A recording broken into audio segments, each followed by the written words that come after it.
Zdravím všetkých.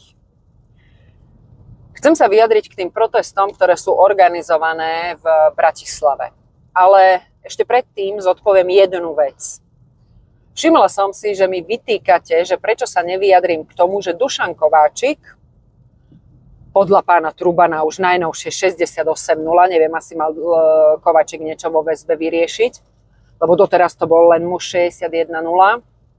Tak prečo sa nevyjadrím k tomu, že Dušan Kováčik bol nominantom Fica?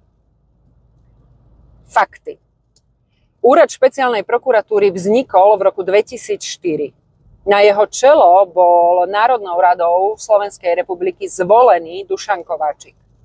Kto ho asi mohol nominovať, keď väčšinu v tom čase mala vláda pod vedením Mikuláša Dzurindu? Ale čo sa týka úradu špeciálnej prokuratúry, tomu sa ešte povenujeme. Ale mňa by zaujímalo, či vieme všetci, kvôli čomu sa tie protesty zvolávajú. A aby nedošlo k omylu, každý jeden protest ja podporujem, pretože protesty demokraciu posilňujú a diktatúru oslabujú. To, že z môjho pohľadu na tieto protesty zvolávajú pokrytci, to je už druhá vec. Ale skúsme sa zamyslieť nad tým, prečo tie protesty, prečo ľudia, ktorí tvrdia, že sú proti korupcii a postavia sa na jednu tribúnu s Richardom Sulíkom, ktorý nevie vysvetliť, čo sa dialo v Dubaji. Je tam sekera vyše 600 000 a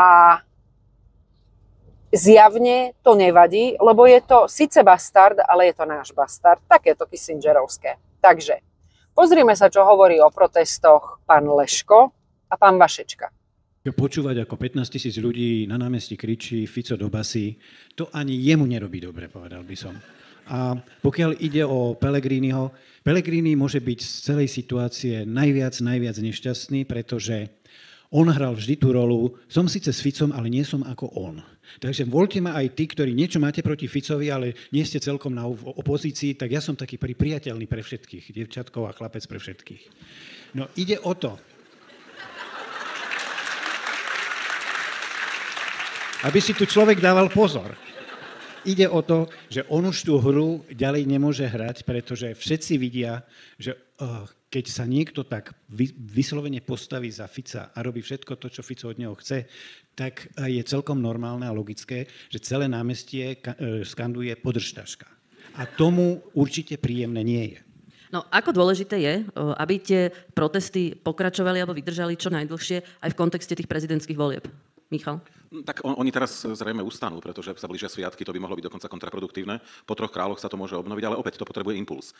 Po sviatkoch ľudia budú oddychnutí, budú mať niekde inde hlavy. Tak vieš, asi aj záleží, ako bude rokovať ten parlament. No samozrejme, ale neviem si úplne predstaviť, že by počas sviatkov, počas tých takmer 3 týždňov, až po teda 3 kráľov, že by sa niečo mohlo diať. Možno sa mýlim, že niečo nás tak šokuje, že to vyprovokuje reakciu, ale to by bolo neštandardné a hovorím, môže to byť aj kontraproduktívne, ale potom v januári a februári samozrejme, no tak bude ostrá časť kampane pred prezidentskými voľbami a my budeme sa dozvedať veľmi zvláštne veci a ja si myslím, že tá kampaň bude mimoriadne špinavá a že to, čo sme tu už Marian naznačil, že to sa tam nejako prejaví. Som nenaznačoval, miesto prísažne, bola to nešikovná formulácia a dištancujem sa od nej. Tak sme si vypočuli, čo povedal pán Leško a čo povedal aj pán Vašečka. Ono asi bude problém niekde inde.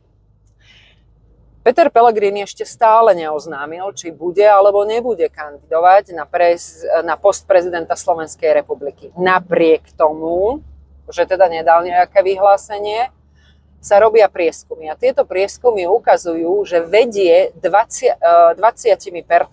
Skrátka, jeho by si vedelo na poste prezidenta predstaviť 60% ľudí, ale Ivana Korčoka iba 40%.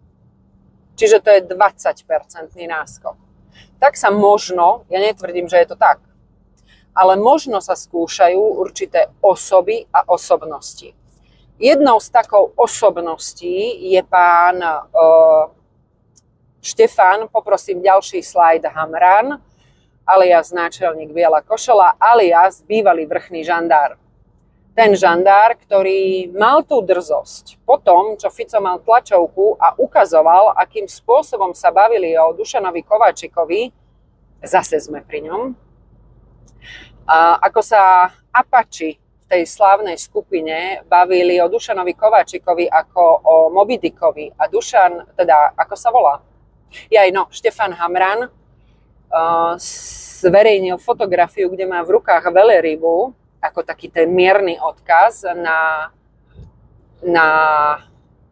Dušana Kováčika, teda na toho Moby Dicka, tak by ma celkom zaujímalo, že či náhodou oni neskúšajú, tá druhá strana, lebo to je takéto úžasné pred Vianocami ešte viacej rozbíjať spoločnosť, takže či neskúšajú náhodou nejaké nové tváre. Keď som 2-3 mesiace dozadu hovorila o tom, že Štefan Hamran asi bude chcieť kandidovať na post prezidenta Slovenskej republiky, lebo si zvykol na to oslovenie, tak sa mi všetci smiali. A máme to tu. Štefan, poprosím ďalší slajd, Hamran možno skúša, že akým spôsobom by on dokázal osloviť, keďže Ivan Korčok stále nie dosiahnuť viac ako Peter Pellegrini, ktorý ani len neoznámil zatiaľ svoju kandidatúru. Takže, ak chcete ísť na protest, choďte. Choďte tam aj vtedy, ak si myslíte, že tí ľudia zvolávajú protest pod nejakou inou myšlienkou, než akú deklarujú nahlas. Choďte tam za seba, choďte tam kvôli tomu, že nesúhlasíte s krokmi súčasnej vlády a súčasnej väčšiny v Národnej rade. Ja s tým nemám problém. Ale robte to preto, že vy máte vnútorné presvedčenie založené na faktoch. Že niečo v tomto štáte nie je v poriadku. A nie preto, že vás niekto klame alebo citovo vydiera. Pretože to, akým spôsobom privstupujú súčasní opoziční politici k súčasnej vláde, je možné nazvať iba a jedine tak, že sú pokrytci, boli, sú a zostanú. Pretože keď bolo pred rokom a pol niečo v obdobnom garde, ale na našej strane, opakujem ešte raz, neviem, kto nás rozdelil, tak vtedy sme boli pre Jaroslava Naďa, Igora Matoviča a takýchto podobných pseudopolitikov háveď, lúza, dezoláti, opice a psi štekajúce za plotom. Takže ak sa bavíme o dehumanizácii a prvkoch nacizmu, my sme s tým nezačali. A vo predvianočnom období by som naozaj chcela poprosiť každého, skúste zo svojich